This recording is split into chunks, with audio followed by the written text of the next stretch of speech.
have the two gents behind Solarian Games, Peter Bryant and Jason Elliott. Thank you for being here, guys.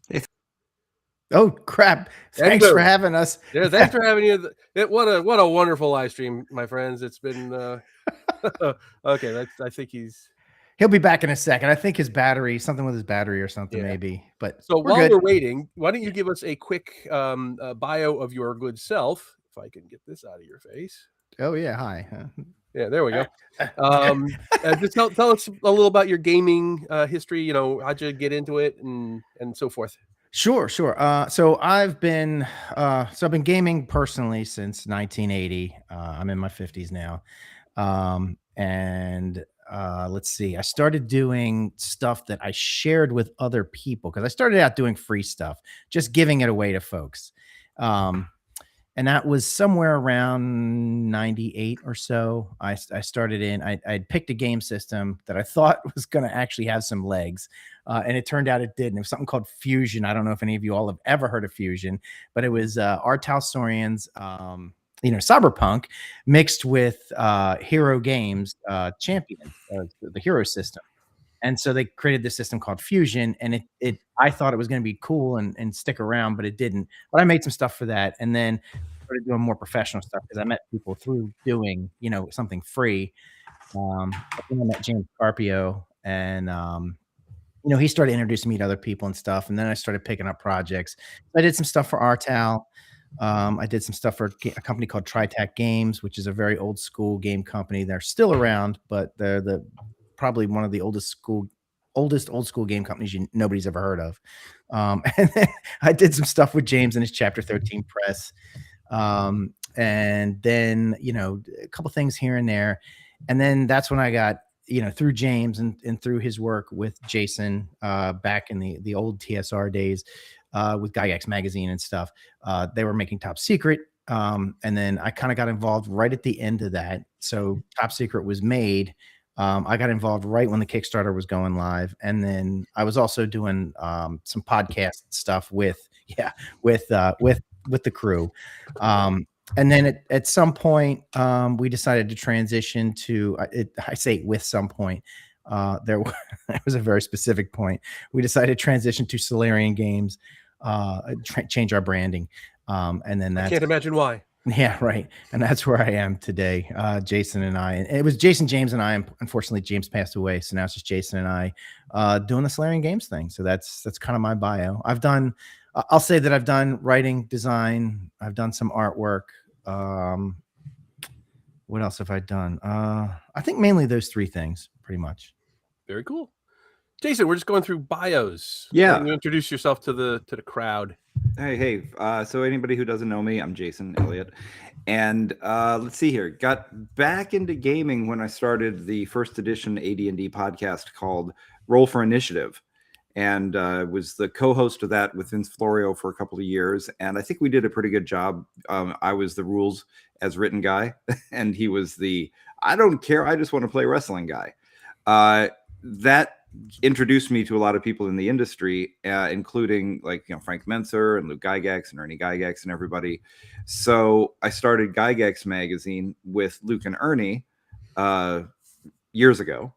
And after that ended, I think, Peter's kind of gone through the whole thing, but we relaunched Top Secret with Merle Rasmussen. And at the time we were still called TSR. That was my doing. Basically, around 2011 or something like that, I decided to see if I could get the trademark for the company or for the name. And I did.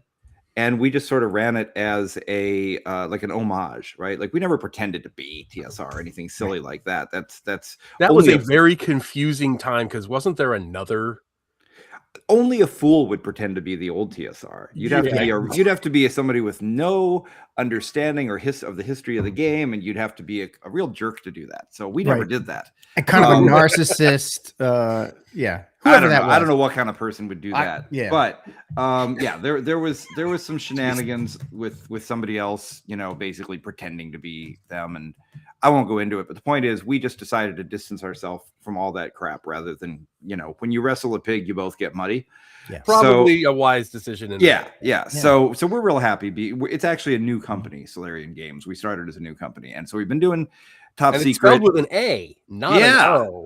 Right. Yeah, the name, the name, people ask what it means. It's really just meant to be evocative, so this is the logo here. It's meant to be something that's kind of hopeful and looking forward. I like the connection with the word solar that's in it. I also like the fact that it's connected to some of my favorite sci-fi writers like Isaac Asimov. So that's really just kind of what it is. And yeah, that's what we're doing now. We are running this thing called ModCon. We're doing a whole bunch of stuff. And yeah, we're going to talk about ModCon. Yeah. So that's me. I'm basically I'm a writer and a designer, and that's what I do. Very cool. Hey, I just want to touch on the Solarian thing because I came to realize that we live in the Sol system, right? And anyone who lives in that system that's orbiting the sun is a Solarian. And so we like to think of the people who like our products and that we deal with. And, I would say fans, but that seems presumptuous to me. I've always hated that term for people who like my stuff or whatever, because I don't know, it just makes you feel like you're more important than you are. But I like to think of them all as Solarians. We're all Solarians, and anyone who likes our stuff or does anything with us, they're Solarians too. Well, if everybody on Earth is a Solarian, does that mean I can start firing people? Maybe because I got a list. Sure, why not? I got a list. All right. No, actually, the only other thing I'll say about it is there's this movement called solar punk that I really like. And, I know the term's a little overdone, cyberpunk, steampunk, diesel punk, dungeon whatever. But I like solar punk. It's a very hopeful sort of sci-fi movement about how technology can make life better. And so I kind of like being associated with that too. Well, I'm a transhumanist myself, so I know. There you go. And I know whereof you speak. Yeah. Flesh is weak. No. We can use technology to make a dystopia or a utopia. So I know which one we would prefer. Mm-hmm. All right. So we're gonna talk about ModCon. We're also gonna have a little later on. We're gonna have an announcement. I understand, which is exciting. So, but let's start with ModCon. I'm gonna put the link to ModCon in the. I see someone in the chat. I just want to give a laugh to, who's great. So Timothy Chang says Solarians were not that great in the Asimov novel. So he's right. Yeah, it was a planet where I think each person lived about 1,000 miles away from each other person. And so yeah, he's right about that. Yeah. So, all right. So we've got it in the chat there. But let's talk about it. So this is the first ModCon. Yeah, this is the first ModCon, and in the chat's the link. But if you want to find it later, it's just modcon.games. That'll take you there as well. Great. Yep. So, when I was searching for it before, there was a Modifius ModCon too a couple of years. Oh, that makes sense. I didn't know about that, but I didn't see either until I was their name. I was searching for the link. Yeah. Yeah. Given their name, that makes sense. I get why they would do that. I guess it'd be ModCon in their case. Are they doing it anymore? No, that was a couple years ago. Oh, good. But we'll invite them. So, right, yeah. So it's up in New England. It's in Massachusetts. In central or western Massachusetts. It's in Northampton, which is a college town where Smith College is, and Amherst is up there, and a bunch of places like that near Springfield. Very, very pretty. At the end of the month. It's May 30th, right? Yeah, it's one day on Saturday. It's a one-day con. So just come out, and it's just all gaming. We're keeping it simple because it's our first time doing a con. So we're not doing vendors or guests or anything. It's literally come out and game, and it's called ModCon because it's about modern era tabletop games. So that's the genre. That's the thing. All mod. And how are we defining modern era? I think the simplest definition that we came up with is any game that is set in the 20th or the 21st centuries. Yeah. Fair. Yeah. So if you want to get in your Twilight 2000 game, that's 100%. So that would include things like Cyberpunk, Twilight 2000, Call of Cthulhu. So basically everything from pulp to Cyberpunk and everything in between. Obviously, what we do is very modern era, right here, right now, and that's a big part of it too. Right. And if you can hear in the background, one of my kitties hates it when he's not getting attention, so I'm going to run and get him. Don't give the cat attention, but I just wanted to point out that Top Secret is, of course, front and center in that in that modern era gaming thing. But hey, just we're happy to stretch a little bit. So if you wanted to do a Western game, 1899, 1900, there still was a Wild West in existence. I mean, you know, there were states that weren't even part of the country Union, yet. Yeah. I think if you do a Wild West game, just say it's 1901 and you're fine. Yeah, they're fine. You know, I noticed the other day, I thought it also could be anything where there's cars. Yeah. If there's cars, it's modern. Yeah, that's right. It's like the beginning of Indiana Jones and the Last Crusade. Where he's the Boy Scout and it's like 1905, but it's just like the Wild West. Or there was like, what was it? Last Man Standing? It was a Bruce Willis movie where it's basically a remake of the Clint Eastwood movie. But he drives in with this old car and he's actually got automatic guns, but it's just like a Wild West. He goes into like a Wild West saloon and it was all accurate. So that's cool. Very neat. So what was the inspiring? What's the inspiration for doing the ModCon? Yeah, it's pretty supposed simple. to just, you know, a General Con or a Lucky 13 Con or whatever. Yeah, I mean, it's pretty simple. It's basically that we go to a ton of game conventions every year and have a great time. But the one thing I've noticed is that at all the game conventions, you know, fantasy and to a lesser extent sci-fi kind of rule the roost. And it's sort of expected that's what it's going to be all about, which is great. But it also means that there's this whole genre that doesn't get to take the center stage at those. So we just figured let's give it one place where they could.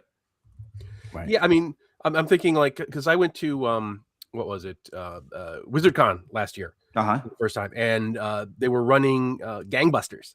Nice. The you know, the gangster 1930s thing, and it's like apparently there's a new version of it out. Yeah, Mark Hunt. Yeah, Mark.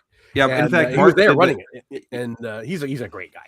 Yeah, he started doing that years ago, and now he's just kind of been gathering momentum, and the game is incredible. He's a great writer and gamer. Yeah, I didn't get to play it, but I got to watch it because I was running my own games, and everybody seemed to be having a great time with that. Same thing with New World Order. I watched it, you know, because I'm always busy either vending or running, so I don't get a lot of time to play myself. But you know, I see what's going on around. So this is really cool. So what sort of events are lined up for ModCon? I'm sure you've already got some in the hopper. Yeah, there's a ton of games that are already set up, but there is some room still for others. I'll just go take a quick look at some of the things we have so far. So I know we have Delta Green. That's definite. Yeah. So I see some Twilight 2000 up here. Shadow over Europe. Weird Heroes of Public Access. That's Joey Royale. Love that. I love. Yeah, he's great. Yeah. He's a character. We have several Delta Green games going. Blade Runner, Brindlewood Bay, Troy City Mysteries. All right. That's David Benavides. Yeah. So a lot of those are happening already. Yeah. Very, very neat. Yeah. Oh, and I also see some Cartoon Action Hour and DC Heroes Mayfair. So that'll be cool. And Fiasco, Shadow over Europe. I think I might have already said. Oh, and I'll tell you, I know the person running Fiasco, and she has run Fiasco for me. And if you want a fun game, if you want to have a really good time, sign up for her game. She is amazing at it. It is a hilarious game. Oh, awesome. Now, are you guys running your own games? Oh, yeah. We'll be running Top Secret there. I'm not going to be running games. So there's going to be 3 game slots throughout the day, right? So we've got the morning, afternoon, and evening 4-hour game slots. And I'm going to run 2 games because I want to make sure there's some time to go out and help people with stuff. So, but you know, that's the thing. This is our first time doing it. So I don't know if that's a smart or a dumb idea to be running games at it. But I've always liked the cons that do slots like that, because otherwise it's, you know, anybody can put their game anytime, and it's really hard to schedule as a participant. Yeah. You know, I can't go to this one because it overlaps this one by half an hour. And if it's slots, it's so much easier. Yeah. Plus we put an hour between the games so everybody can go and eat, and, you know, take a break and everything. It's a beautiful space. So there's a cool place to hang out. There's it's the Smith College Conference Center. It overlooks the Mill River. There's some photos of it on the modcon.games site, and beautiful space. There's a lot of fun to just kind of hang out in between games too. Now you guys do a lot of other cons too, right? We go to them. Yeah. Don't do them. No, but you attend or you vend. Oh yeah, we see you all the time. You know, see you at ShireCon and TotalCon and Rising Phoenix and all the ones around here. And I'm sure we've run into each other at GaryCon. And the only one I don't make it to of the kind of the usual circuit is North Texas. I've never been there. I've been to North Texas once, but because I was a vendor, I drove. Oh, okay. So it's a 2-day drive from New Jersey. and it's kind of a discouraging distance. Yeah. So Yeah, I think if we went to North Texas, I don't think we'd be vending, because that's just it was. the logistics is just. I've seen not. people who ship their stuff and Oh, then no, they I tried vend that and then they once. ship it back. It's like, how can you make any money doing that? Well, Right, you can right. you can make up to negative hundreds of dollars. Mhm. Yeah. No, I made that mistake because GaryCon is such a fun convention. I've been going since GaryCon 3, so I used to vend there, but I would lose money every year because we'd ship our stuff out. And so yeah. I hate to stop vending there, but there's no way to afford it. Yeah, Unless again, we kept a warehouse in the area. I went a couple times as a vendor and I would drive out. That's a doable 1-day drive for me from where I live. So I would bring all the boxes and stuff. So it was easy. But it was weird because the one time I went to North Texas, James Raggy was also vending there, and he had shipped over all his stuff in this ginormous box from Finland. Okay. Oh my God. And I have no idea how he made any money, but after the con, the next stop was ShireCon, and I had the van. Yeah. So I brought his stuff from North Texas, kept it in my house all summer, and then took it up to ShireCon. So I was saving him the shipping charges. Yeah, it wouldn't be a bad idea for people to get together and just say, let's have local folks decide to vend it. Each one be like, whoever lives in the Midwest, bring everybody from the East Coast, just have their stuff or something. But yeah, right. rent a box truck or something. And, but you could actually turn that into something, I think. But this is the one thing I'll say that I've learned about vending, or at least I think I've learned, is that it makes good sense to vend at a convention if people are coming looking for you in the first place. If they already know about your stuff and they want to find it, then it makes a ton of sense. I think what makes less sense is to go to a con where you don't necessarily already have a customer base. And because if somebody comes up and they see your stuff, they've never heard of it before, then you've got only so much money to spend for the week, and it's a little bit of a harder sell, I think. Yeah. I don't know. I go to some cons just out of the blue. Like, I went to Central New York, and I went to WizardCon, and they were new cons, so there wasn't really, a base to begin with. Yeah. And I did really well. I was a guest, but I could still sell stuff. So I did really well there. Well, I think the difference is that your stuff is AD&D, and so people already know the game, and they're like, "Oh, this is cool new material for it." And even though there's a lot of people doing third-party stuff for whether it's current D&D or an older one, I think your stuff stands out for the quality, and so it causes people to actually, stop and pay attention to it. Oh, appreciate that. Yeah, no, I mean, I'm serious. That's the first time I saw that I met you is just because I was like, "Wow, this is good looking stuff. What is it?" And I opened it up, and it was good stuff. Yeah. Yeah. Well, I mean, I just the physical presentation of your stuff of the top. I only have I got the box lid so I can easily handle it. Right. It's a massive unit of a game, and it is a chunk. But it makes it have the appearance of you're getting a deal, right? Yeah, so and you are. I mean, there's a ton of stuff in there. Yeah, there's a ton of stuff in there. Although I'll give you another lesson learned for anybody who's making games and selling them. Don't have the box set be your first retail product, because it is, it was great when we did the Kickstarter, and when we're at conventions, we can open the box and show it to people. But in retail stores, if you only have a box set that's in shrink wrap, then people can't open it up and dig through and see all the goodies. Right. So yeah, we've learned from now on, we're going to do hardcover books and things that you can flip through. Now, I'm actually okay. Yeah. So usually on the back, it'll have like a photo of everything all kind of spread out. And it was for because I did all the design on this, so I wrote what's in the box, but I just didn't know enough about it. I didn't know how to get a good enough photograph, of all the things that were in there. And so we opted for artwork instead, which I think was a mistake. Although I really like aesthetically, I love it. But from this is what happens when you do something for the first time. Yeah. Oh, absolutely. You learn. I'm embarrassed by my first Kickstarter book. I will say it isn't a bad thing. We printed 5,000 copies of it, and we're almost sold out of the original boxes. That's so awesome. We'll have to do something new soon. Although it's not like it didn't sell. It's just that I would do things differently. Now, are you guys going to Central New York? No, not this year. Okay. No. Very neat. So what else do you want to talk about on with ModCon? What do you want people to know about it that they might not know looking at the website? Well, I think folks who already live in the area know Northampton pretty well. So I think as far as for anybody who's already in the central Massachusetts area, or I guess you might say western Massachusetts area, only thing they need to know is what's this thing going to be like to get there. So like we said, it's going to be all gaming, very chill setup, and you come and go throughout the day and just play games and have a good time. If you're not from the area, I would just say Northampton is one of the prettiest towns that I've ever seen. The convention center, or not convention center, the conference center where we're doing it, is way too small to be a convention center. The conference center is just a couple of blocks from downtown, so you can go get pizza, get coffee, get a drink, all that kind of stuff. It's really just going to be a relaxed setting, and I think people have a chance to try out some games that maybe they haven't played before. Or if you're into the modern genre, this is your chance to shine. Right.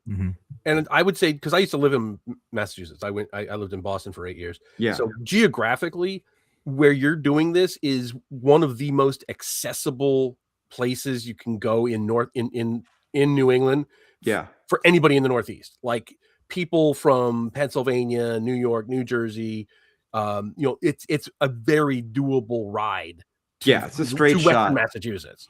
Yeah, anybody who doesn't know Northampton might know where Springfield is. It's just near that. Yeah. But yeah, like you said, it's really easy to get to.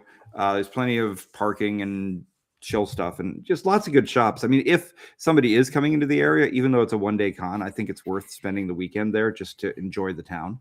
There's a lot of cool places to shop and hang out. One of the things that we've done, we were going to shut down registrations and stuff earlier, but we decided to keep it open. Again, it's a new con. We were kind of hoping to get a few more people to show up. So we've kept things open. I mean, we're pretty good now, right? We're good, but we're going to keep it open right up to the end. So if we've got room for about 120 people for the con. So not huge. I think we've got about 80 so far that are signed up. So there's still tickets left. Yeah. It'll be even if at that size, I think it'll be really fun. You know what it is? It's when you go to a convention you've been going to for years and you all talk about those first couple of years when it was an intimate, everybody knew each other little place. So these first couple of years, this is your chance to get in and be one of those like, well, I've got a ModCon 1 t-shirt. right. Which we haven't made any of.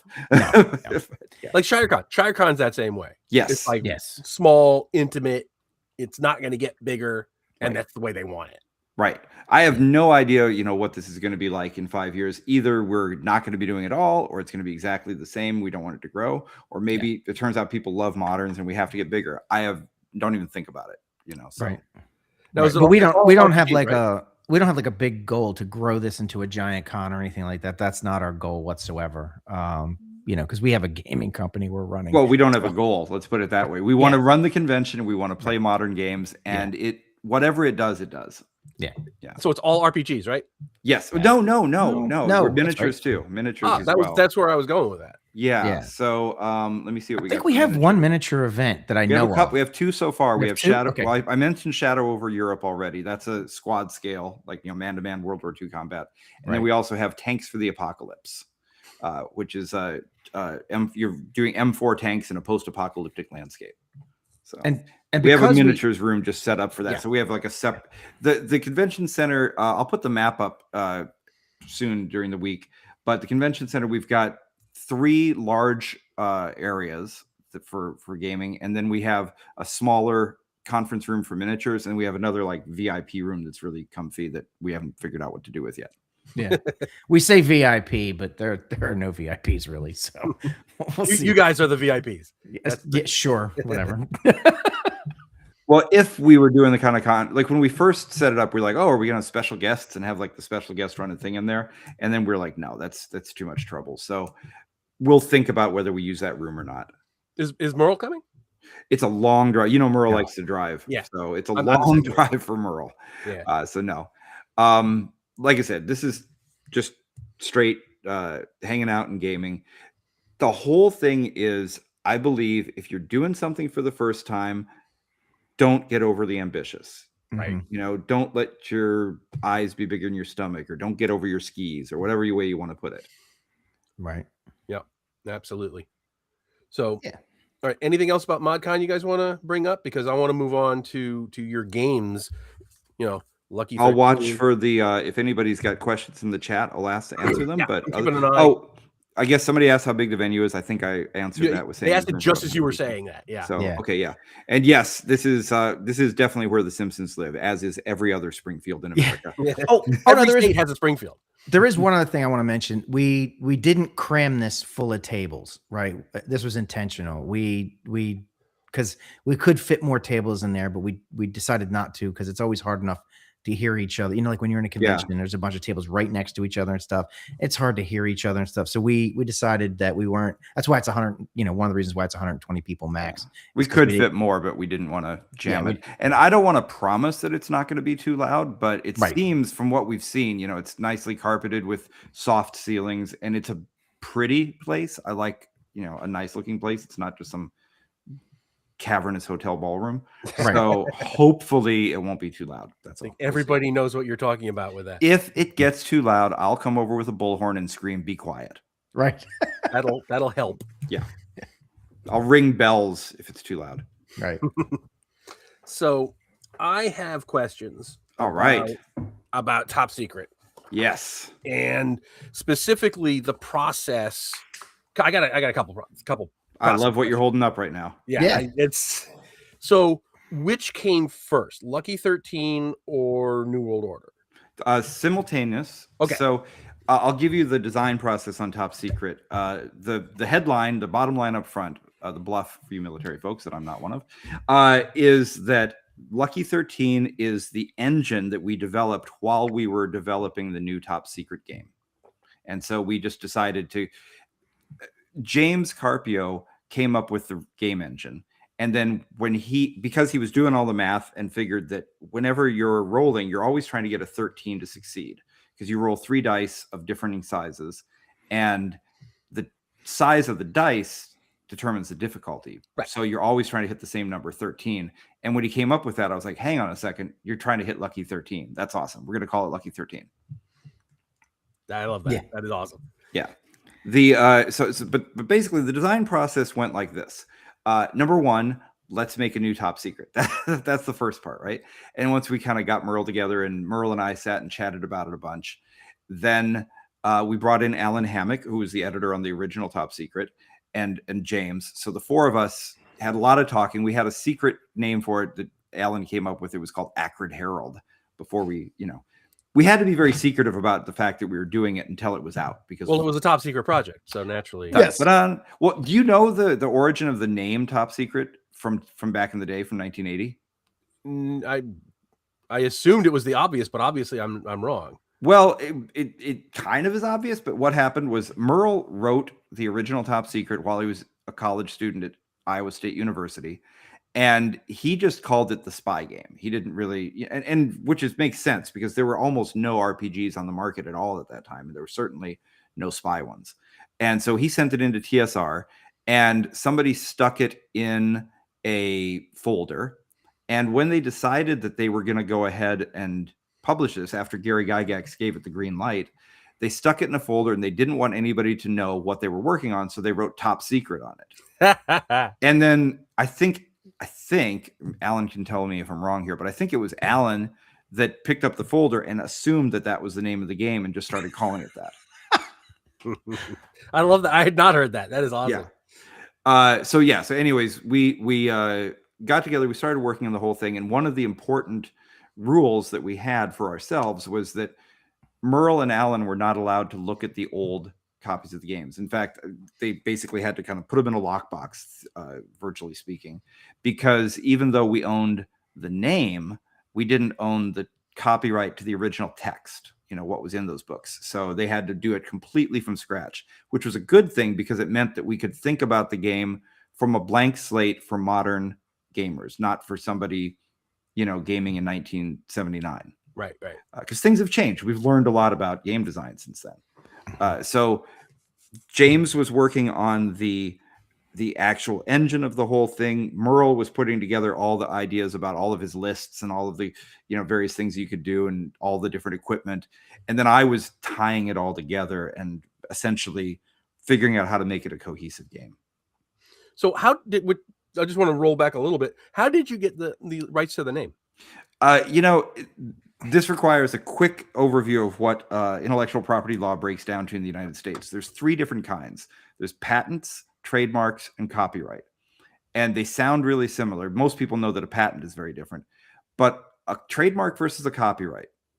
A trademark is the mark under which you trade. It's the name of your company. So if Pepsi-Cola is a trademark, whereas a copyright is actually a creative work, whether it's a film or music or writing.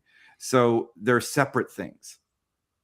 Getting a copyright is really difficult. You have to, unless you buy it from the person, because they last for like 80 years plus the life of the author or something like that. Thank you, Walt Disney. And a trademark is different. A trademark expires if you don't keep using it. And so nobody had been using Top Secret as a trademark for, I guess, technically decades at that point. Wizards of the Coast let it lapse. They just didn't care anymore. They have no plans to make another version. So they were just like, why, we're not going to keep something in the market. So we just went to the trademark office and said, this trademark's been abandoned. We'd like to register it. Went through our lawyer and they said, yeah, nobody else is using it. You can have it. Awesome. It was a little more complicated than that, though. I mean, not complicated, but after we finished the game, there was a moment where at GaryCon, I forget who all it was, but I think it was Mike and Chris. But anyways, from Wizards, they looked at this and they said, hang on a second, don't we own the name Top Secret? And then Alex Kammer, who's a lawyer, had to say to them, actually, you don't. So you used to. Yeah, but it was all above board. We kind of got together. Alex is such a great guy. He put together a little, not a meeting, basically a dinner. So Alex and I flew out to Seattle and we sat down with some of the guys from Wizards of the Coast. We just kind of had dinner and talked about our plans, just so they could see that we were good guys, that we're not here to make trouble, and that we were going to do something good with it. And there was never any sort of agreement signed or anything like that. There didn't need to be, but it's just sort of a gentleman's handshake and like, you guys are cool. We're cool. Just have fun. Let's game. Yeah. So. Hey, Jason, not everybody does that, right? I mean, there are some people who might try and jump on a trademark and do it a different way. Well, yeah, like I don't want to be negative about people. I'm just saying, like, I'm being funny. I mean, I'm just saying. Yeah. So basically, I think, Mark Hunt did a similar thing with Gangbusters. That was exactly the same situation. Gangbusters had been abandoned as a trademark, so he did that. There's also a guy down in Texas who owns the trademark for Boot Hill now. Really? Yeah, we've talked to him about maybe publishing it for him, but we're not a big deep pocket company, so at this point we haven't gone anywhere with that. When I'm done here, I'm going to go onto the Tess trademark thing and start looking to see if like Dawn Patrol is still active or stuff like that. Right. And so the one thing I would say for anybody who's thinking about doing something like that with a trademark that's been abandoned is keep in mind a trademark is only applicable for the purpose that it's registered for. Right. So if Dawn Patrol could be registered as a house cleaning service, and that would be completely separate from Dawn Patrol as a game. Exactly. Although, I don't know if you're old enough to remember Avalon Hill, the wargaming company. Yeah. They were just, they were officially they were called the Avalon Hill Game Company, and some other Avalon Hill in Maryland sued them, and the other place was like, it was like a scrap metal dealer or something. Had nothing. They were probably from the same area because they're named after Avalon Hill, which is a place in Baltimore. It might be, but but that's why they're called that. But they had nothing. They were in completely separate industries. Yeah. But the one place sued Avalon Hill, and because of that, they always had to refer to themselves as the Avalon Hill Game Company. They couldn't just call themselves Avalon Hill. Well, that's the funny thing about IP law, and I see that there's somebody who used to work in an IP law firm in the chat, so they could probably confirm this. Yeah, IP, like any civil law, it's never as clear-cut as criminal law.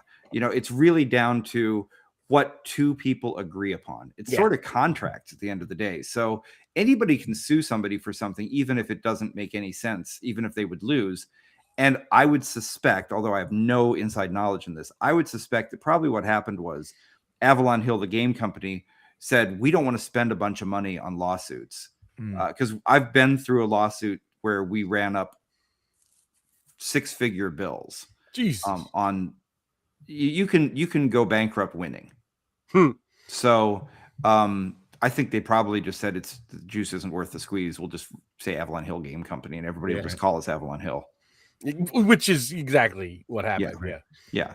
Now, you know, it's funny. I live in Maryland, and I actually could walk past one of their, I don't know if it was their main office or whatever, but there was a building, and it was the Avalon Hill, and it was their logo and everything on this building that I used to walk past on my way to school every day. Yeah, no, I know the one you're talking about. That is the actual place. They didn't have the biggest offices in the world. It was tiny. Yeah, it was kind of small. But yeah, it was kind of neat. And there are times when I'm just like, man, I really wish I had more ambition when I was younger to do certain things. Like I should have gone and knocked on their door and said, look, I'll intern for free to work here just to get the experience. It would have been cool. Yeah. Because I live in New Jersey, and back in the day, I would convince my father to bring me into New York. Me and my best friend, we were playing war games at the time. I was like 10, 11 years old. And back then, SPI did open play testing on Friday nights. Oh, wow. And I didn't know they were in New York. Bring us in, not, obviously not every Friday, but a whole bunch of Fridays we would go in there and play test games. They did like, what was the one they were doing some sort of play test for, what was their Star Wars game? Oh, was it Universe? No, not the RPG, the board game. You got me. I don't know. Rebellion Against the Empire or something. Rebellion Against the Galactic Empire or something like that. They were playtesting that. They were playtesting, changes to some of their other games. It was a blast. And I was like, I'm 11 years old. I'm like overwhelmed by this. See, I didn't war know games in the SPI offices. I wasn't paying attention at all because I'm from Iowa, and where I grew up was not that far to drive to Lake Geneva. Yet, as a kid, I would see Lake Geneva, Wisconsin written on the boxes, and I didn't even imagine it was a real place you could go. I thought it was like a galactic hub somewhere. I never thought you could literally drive up to Lake Geneva and be like, hey guys, who wants, can I hang out? Can we play some games? Even so, Merle Rasmussen is the creator of Top Secret. And all that time I was thinking, oh, Merle Rasmussen, that's this, amazing person that doesn't really exist in the real world. That's some celebrity that you'll never know who they are. Like Gary Gygax. Yeah. But it turned out, in retrospect, now that Merle and I are friends and we've done all this stuff, the game store that I went to in Des Moines where I bought all my games, that's where he worked. I was buying all my games from Merle Rasmussen and I never knew it was him. That's hilarious. That's awesome. Oh, man.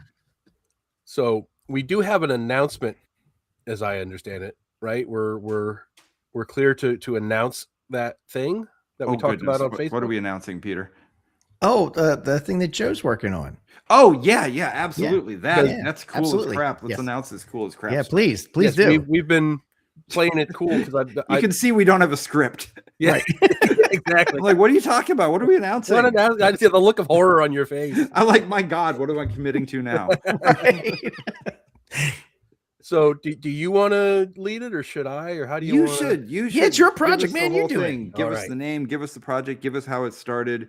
We love that you're doing this. Mm-hmm. So, all right. So for the last year or so, Merle and I have been working on a top secret project. Literally. And we, when we will describe it as that, at cons and stuff, being very coy. And it is, in fact, a top secret project in terms of the game Top Secret. The game that Merle and I are working on is called Top Secret 2150. It is a science fiction spy game. Yeah. And it is cool as hell. Imagine you are spies on a starship with aliens and phasers, and there are multiple spy agencies on your ship and on other places where you land.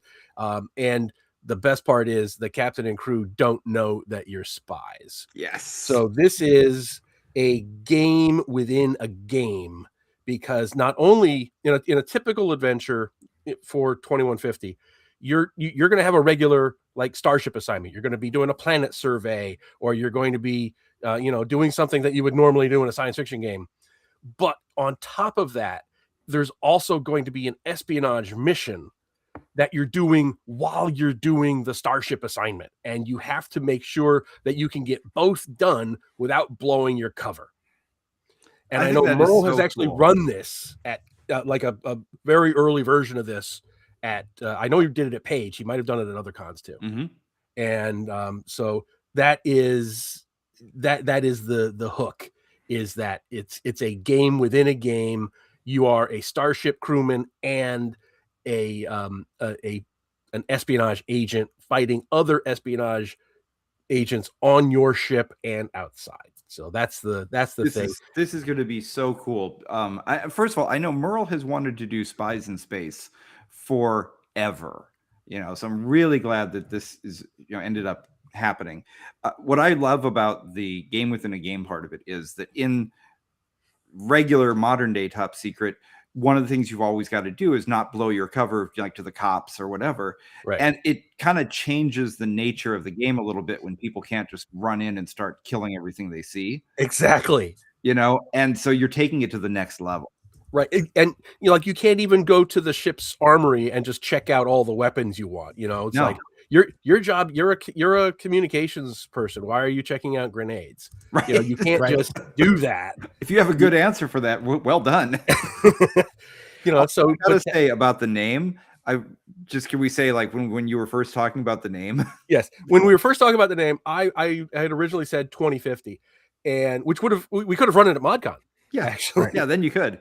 But then you made the very good point that we're still going to be alive then, and hopefully, and it would age the game. Right. So we pushed it out another century. It's like when you watch Blade Runner and you realize it's now set in the past. Yeah. Yes. Like all science fiction is last year. Yeah. Make sure science fiction is set far enough in the future that nobody can go, that happen. And I think Skynet is supposed to have taken over by now, or is about to. Well, it depends, because every time they go back in time, it pushes back Skynet. Right.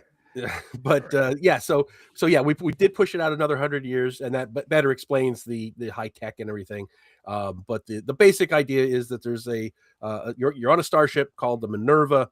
It was going to be the first one of the first starships to go into the Oort cloud, and while it was there, it encountered an alien Federation starship, and they immediately helped retrofit the Minerva with faster than light drive. There was officer exchanges at the time, so there's a bunch of aliens in the crew that nobody knows all that much about, and then you're just continuing on going to other worlds to do scientific missions, and you're going to be rescuing colonists and things like that. But in addition, there's going to be these enemy spy agencies trying to sabotage the missions or blow up the Minerva or do all kinds of different things, and you have to stop them at the same time. You're also doing your own mission as a spy.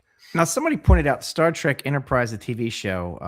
They did that. They sort of did that with the temporal Cold War. Yeah, where they had a couple of agents, but they didn't do it on quite the scale that we're doing it with the game. I would say that Deep Space Nine would be a great contender for like to shop Section ideas 41. from. Yeah.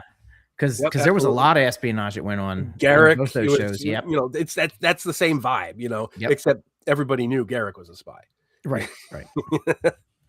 Yeah, this is so exciting. I'm really excited to play this thing and to get the physical design put together and all of that. I promise it's going to be beautiful, and this is just such a great product. Yep, I'm very excited about it. It's going to be, it's not going as quickly as we had originally planned. Nothing ever does. But so no dates. We're not announcing any dates or anything like that. We're just saying this is in development, and it is coming at some point from Solarian Games. Yeah, I mean, everything takes. What was the big dig? You're from Boston, right? Jersey, but I lived in Boston. Lived in Boston, yeah. So the big dig. Remember that was supposed to be done in like, I know the big dig. That was supposed to be done in like a year or two. It took 15 years. So I think there's like some sort of term for why that happens with everything, that all projects take longer. But yeah. Corruption. That's the word you're looking for. Oh, hey, whoa. You got corrupt. How do I get in on some of your corruption? I didn't know you were doing corruption with this game. Yes. Where's my kickbacks? From where's my kickbacks? How do I do a sweetheart deal on this? Well, you get your kickbacks come from my kickbacks. Oh, okay. So yeah, it's a trickle down kickback. Exactly. Love it. So, and they're saying in the comments, they're saying Babylon 5 is another, Psycore and all that. Yeah. So it's all that thing. There's going to be artificial intelligences and androids and clones and all kinds of, all the science fiction-y stuff you love. So I guess what we got to do is figure out when we're going to be able to start, getting on the Discord and getting people, some play testers in and all those early things. Well, that'll be maybe the next announcements. Yeah, that we are at a point where it's not quite an alpha, but we're polishing to the alpha, if that makes sense. Okay. So we'll have something for you. We'll have something presentable for you relatively soon. Yeah. And we can either set you up a channel on our Discord or people can go to yours. We'll work all that out. Oh, I have no Discord. I hate it. Oh, well, then we'll set it. We'll set it up. It's a great place to keep people together, especially for play testing and when something's in development so they can give their feedback quickly. Sure. Yeah. Absolutely. And like I say, Merle's already run pre-alphas of this at conventions that I've seen. So and people seem to like it. So So let me play the audience. Let me play the everyday or every person, right? Anyway, so can you play any of the alien race? Are you just Earthlings or no? You will be able to play alien races because the idea is that Icon, which is now the interplanetary instead of the international, which I love, will have recruited people from the alien races as well as their own agents. So cool. It's a constant flow of we're turning you and you're turning us, and there could be double, triple agents. So it could be really, really exciting. Hey Jason, we're going to put a Crucible like on Ceres or something, or Titan, Yeah. In Top Secret, the agents train at a place. It's like the farm for the CIA, but it's called the Crucible. So we'll have to figure out where your training. Maybe your training happens out in the asteroid belt or something. Yeah, that'd be awesome. Or like on Charon. Yeah. Way out there. Or who knows what Venus will be like by then. Yeah. So that's the big reveal, everybody. New game coming. So so it's a bit out of my wheelhouse because it's not first edition Dungeons and Dragons, but it's it's going to be a blast. It's shaping up to be really, really cool. One of the hardest things though was I'm having to create parallel systems, right? Because in the original it was just you're a spy, you have your clearance level and so forth, but in this game, yes, you're a spy with a clearance level, but you're also a crewman with a rank. So there's all kinds of, and you have 2 reputations. You have your overt and covert reputations. Yeah. So they have different tracks and they have different things. So there's by its nature, it's going to have a little more record keeping. But I think that just makes it a richer and more interesting game to play. Yeah. I wanted to say thanks to the person that just said they got their new Top Secret box last week, and it looks fantastic. Thank you. And somebody I can't scroll back in the chat right here, but somebody was asking if that was a Commodore PET behind me, and yes, it is. That is a Commodore PET. So I'm scrolling. I don't see that. So okay. Oh, it was far back. It was way back there. Okay. Oh, somebody said something about. I see something here about Psi Corp thing. Are you going to have any kind of psionics in it? Is that a thing? That is a good question. What do you, Joe? I don't know what you do with psionics in your personal AD&D game. It doesn't. You let him in? Yeah. Nope. Because Gary had said that it was a mistake, so I'm taking that as gospel. Yeah. If I ever do a 1E based sci-fi game, like a Gamma World type thing, I'll probably put it in there. But no, I think this is off topic, but I think psionics in first edition, psionics by itself out of context, totally cool and fine. It's just so different from the rest of the system that's I think why he didn't like unarmed combat. It's just, well, now you and I can have some talks about that. I think unarmed combat works great in first edition, and if I could pull up my old podcast about it, I would. I'll just say unarmed. The reason that people have trouble with unarmed combat in first edition is because they haven't put the math in on their character sheet ahead of time. If you work out the stuff ahead of time, then it's really fast. But if you haven't done that, the moment you run into it, you just hit a wall. The game grinds to a halt. This actually came up. I was on a live stream last night with DM Angelo, and this very topic came up about psionics and unarmed combat. The reason I'm such an advocate for the grappling system in 1E is that if you take the time to put all the little numbers down, which I know is a pain in the butt, but once they're in there, they're in there. All these cool things happen to emerge out of it. You get crazy flips and people getting thrown over trees and getting in headlocks, and it's really fun stuff. It's world wrestling stuff. But you've got to unfortunately put the numbers down ahead of time. It's not super elegant like a modern system would do, but it is really fun. Yeah, for Adventures Dark and Deep, I just turned it into another kind of melee combat. You know, it's sure, rather than having a percentile for that, it's just a 2-hit roll and then things happen. You know, it's not that far removed. It just kind of transfers it from a percentile back to a D20. Yeah, I wouldn't design a system like that today. I wouldn't advocate for anybody to do it, but I like crunchy, ridiculous things sometimes, so it appeals to me. But you know, in Top Secret, in our version of Top Secret, the unarmed combat, there's the straightforward melee, and then you can also have fighting styles. Yes. So we did do a little bit there that each fighting style is either a striking or a grappling style, so that if you're hitting somebody with a striking style, you get a bonus. If you're trying to grapple them with, let's say you're using judo, that's a grappling thing. So then you're not as good at punching them. But if you're using, I don't know what, a friend of mine who's a martial artist specialist helped set all that up. And we hope it's simple. We'll see how it turns out in your game. Well, it's actually very perfunctory in 2150. We give a few examples, and then we say every alien species has their own styles. The administrator is free to make them up using these as a base. How do you do martial arts against a creature with 6 tentacles? Yeah, exactly. You know how do you grapple a Horda? Or a Hoovaloo. Yeah, one thing I forgot to mention is that we're approaching the 2150 game as an extension of New World Order.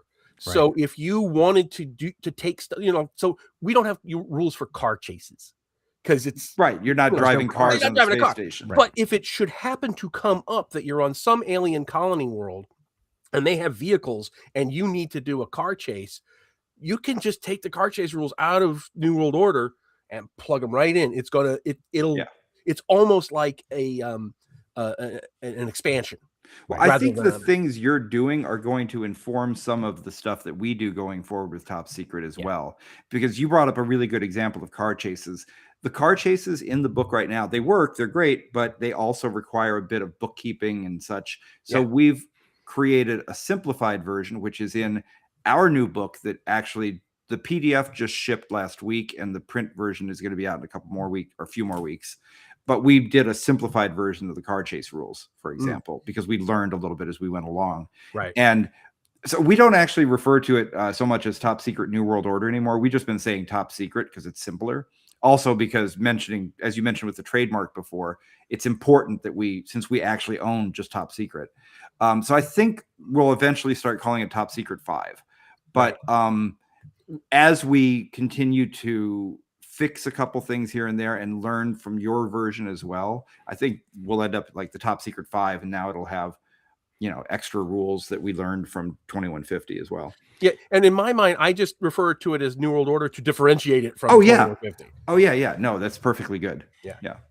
Yeah, and another thing, we've been testing out a bunch of stuff with our Patreon because we have a Patreon, and we put out a bunch of stuff every month. And there are quite a few beta testing rules that I put up every month, not every month, but I mean, like every once in a while, I'll put up a new set of beta rules that people can try out. And some of those will make it into the final, and some of them may not because they don't work out as well. Or, people will say, hey, I really love this, but if you could change this. And I'm like, oh my God, yeah, okay, great. That one little tweak made it really good. For example, like I introduced this thing called Minions, which allows you to fight enemies that aren't like full characters, right? If you've got like 20 guys coming at you. Mooks. So if you want to, Yeah, they're mooks. They're basically mooks. And I did shop the name out. Like when I was trying to figure out what name people would like, I did a survey. I was like, do you like mooks, brutes, minions? And minions won. So that's why they're called I think it's minions. because it's like if you watch a James Bond movie, there's a lot of minions. Right. So I call them minions. I can't hear the word and not think of Despicable Me. Yeah, I know. That's what I think. That's what I think. Because I have a kid, and so that's what I think. Yeah. But it was fine. They wanted minions, so that's what we made it. But that actually turned out one of our the guy Scott, who pretty much wrote the Tradecraft manual, the beginning of it, or most of it really. He's been using it, and he said it works great. So I think it'll probably make it into the we'll give you a copy of that if you like it for yours. Sure. Yeah. And again, that stuff is going to be, you could bring that in, the systems are going to be compatible enough, because I started with Lucky 13, that was the. So let's talk about what you've got, what you just held up there. So, because there's a story behind that too. Well, basically, I just want everyone to know, you can go to topsecretrpg.com and you can download a PDF of this. We give this away at gaming conventions. What we did was we took the Lucky 13 engine in Top Secret and said, how would you make this universal? And how could you adapt it to different genres? So that book that you're holding has the core engine stripped down. And there's your science fiction examples that you can do with it. And then also in the back of the book, we put a license that we had our lawyer work on. And it's called the ELF license, which stands for the Everlasting License for Free. So if Paizo's got the orc, we got the elf. Right. So I hope yours is better than theirs. Well, it is. And I'm not even being biased about this. It literally is better than theirs. And here's why. Our elf license has no restrictions on it other than those required by law. So we don't have a morality clause. We don't have anything in there where we're saying like, you can make stuff with it as long as you do it our way. We don't care. If you make it, it's not our job to tell you what color orcs have to be in your world or whatever, right? Bikini babes from the whipped cream galaxy. If that's what you want to do, the point is it's your company's name on it, not ours. So I don't care. The only thing you're not allowed to do is like break the law, like steal somebody else's stuff. Right. And you can't say that we made it because you made it. But the point is, if you use that and you put the license in it, it's 100% yours, free, forever, irrevocable. We can't do anything about it. So, and I got to say, while I've been working on 2150, I'm like, I could do such a dungeon crawl game using this. This would be, sure. It would be. I could do a sweet dungeon crawl with this, or a Gamma World kind of thing. So this might not be my last Lucky 13 game. Sweet. Yeah. Somebody in the chat saying, is Elf the one the Canadian lawyer came with? I've never heard of that. I don't know who that is. But like I said, we called it the Everlasting License for free, just for fun. But the point is, that if you use Lucky 13, it's yours, not ours. We don't have any say. Right. We can't even change the rules. Like if we were to change the rules, then it still wouldn't affect you because the rules that are in effect right now stay with you. Yeah. That's what perpetual and irrevocable means. And that's where Wizards got in trouble when they published their license, because they made it one but not the other. I forget which one, but they basically left a little loophole in there that said they could take it away. But not even consciously though. Just through whoops. Yeah, they didn't mean to, but then there was a later legal case that said that one word meant one thing and the other word meant the other. But it happened way after they had written the license. They meant it to be permanent, for eternal. But there was a later case that said, no, you didn't use the right word. And then that's where they put that. Well, the silly thing is that rules are not copyrightable anyway. You can't have a trademark or a copyright or a patent on the idea of roll a 6-sided dice and move 5 squares. That's, they're just, US law doesn't even cover that. So the question of whether Wizards actually even could enforce any of their stuff, if somebody had big enough lawyers and wanted to fight back at them, it's an open question. But we figure it's just better to just put it out in the open and say, it's just a rule system. Just do what you want to do. Yeah. And Eclipse says hi. Oh, hey, Eclipse. But yeah, the last thing I'll say on with the Lucky 13 is that I've met a lot of people who have great ideas for games, but then when it comes to writing the mechanics, that can be a slog for some people. Right. Some people really are game mechanic folks and they want to write their own. So that's awesome. But some people are more creative world builders and idea havers. And for them, they could just plug into this. Exactly. Yeah. Then you don't have to beat your head against a wall with it. So it's really up to you. Yeah. No, the more I've been getting in up to my elbows with it for this project, the more I'm really enjoying how you approach the mechanics with it. Yeah, so. Thank you. Yeah, what I like about it is that I run a lot of convention games, obviously, and I can teach the rules in literally 30 seconds. So obviously, there's always nuances, but the basic rules you can teach in 30 seconds. Yep. Hey, do you have one of your pens handy, Jason? Oh, I think I do. Well, first I have this is all the rules to Top Secret on a single 2-sided page, basically. Nice. I mean, like I said, there's a lot more to it, but I hand those out at conventions, and I'll grab one of the pens while you guys talk, so you can see that. Yeah. Let me answer this real quick. Valamir asks when we're publishing it. That is TBD. It is a project currently in development. There is no date. Don't think there's a date. Don't just dates. Yeah, because if Joe gave you a date right now, he'd probably get it wrong. I guarantee you, I would get it wrong. All right, so here's what Peter was asking for. So we have these pens that have a little scroll on here. These are spy pens, and oops, it's upside down. Sorry. Oh my God! There's basically all the rules you need at the table to play in a pen. That is brilliant. So, yeah, I mean, all you really need to know is how do I do ranged combat? How do I do hand-to-hand combat? How do I roll to see if I succeed at something? It's kind of just all right there. And again, of course, there's way more to it than that, but that's the essentials of what you need. Yeah.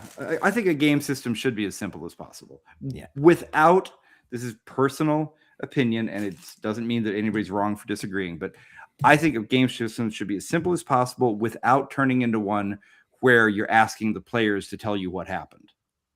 That's the only thing. I'm not a big fan of well, you tell me what kind of monster you're fighting. No, right. We'll tell you what's happening. I got to get you on another live stream. We can talk about that for 2 hours. That's a really fun discussion to have. Let's do it. Absolutely, because I am on board with you. I player agency is something that I feel is very strictly boundaried. Yeah. If you're trying to play a game where you're having an adventure, you shouldn't be able to. Anyways, we'll talk about it later. Right. Yeah, I'll say Jason and I have different opinions on game design from several different places, and it's like the healthy kind. Like if you have two designers, you should have different thoughts on things. You'll make a better product that way. But that is one place that we see eye to eye on 100%. Is that I agree with Jason. I don't want to sit down at a table and everybody talks about oh, this is the adventure we're going on. What do you think we should do? Now, again, no shade on people who like that. If they it's just personal opinion. I mean, it's personal. Yeah, the whole apocalypse was powered by the apocalypse and all those kind of engines. They're popular for a reason. People have a good time playing it. It's just personal preference. And I will say there's one caveat to that. I remember I said Fiasco is such a fun game. I can only play it once in a while, but Fiasco is kind of like that, where everybody determines what goes on. But I can only play that once in a while. But when I do, it's awesome. If you're playing, but that's if you're playing a game that's designed to be that's one thing. What I really don't like is when people try to introduce that idea into a different game. Oh yeah. Totally like Dungeons and Dragons or something like that, or Pathfinder, where it's not designed to be a cooperative storytelling game. Right? Yeah.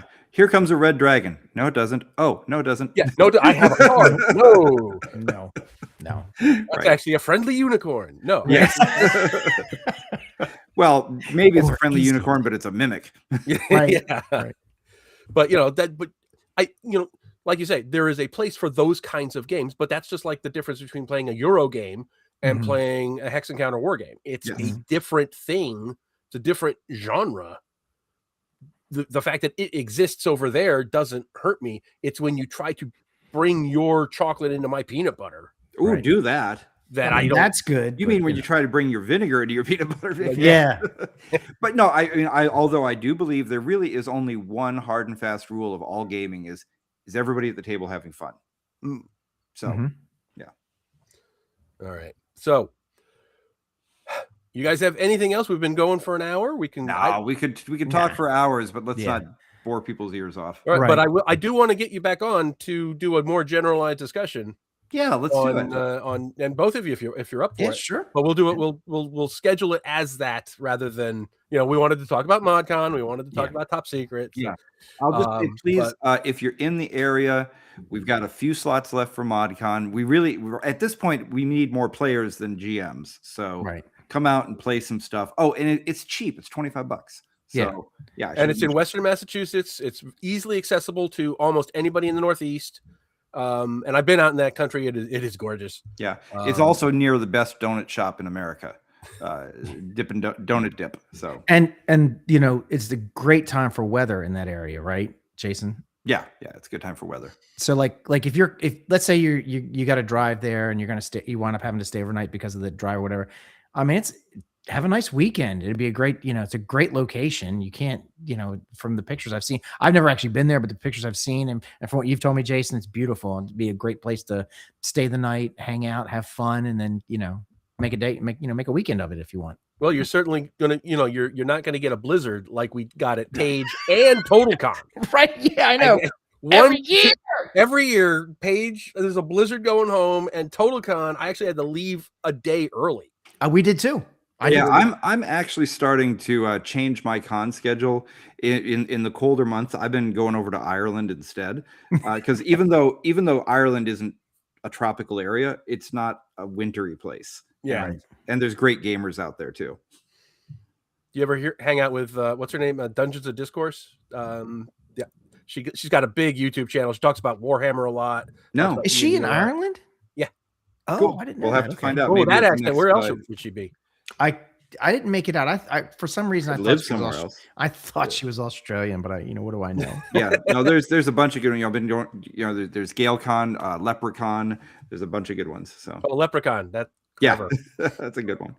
Right. But yeah, thank you for having us on. I really appreciate it. I'm looking forward to coming back. I know I'm kind of back in stuff. cleanup because you guys have done a bunch of live streams promoting the con, but I wanted to do. It just worked out that we're getting maybe a last push. Of getting folks in. So I hope ModCon is nothing but a success. And you can look to get something for the 2150 from Merle and I pretty soon. I'm really excited about it. It's going to be really, really cool. So right, thanks a lot. Thanks to everybody in the chat. Really appreciate your inputs. Yeah, thank you. It's a good chat. Everybody have a wonderful day and talk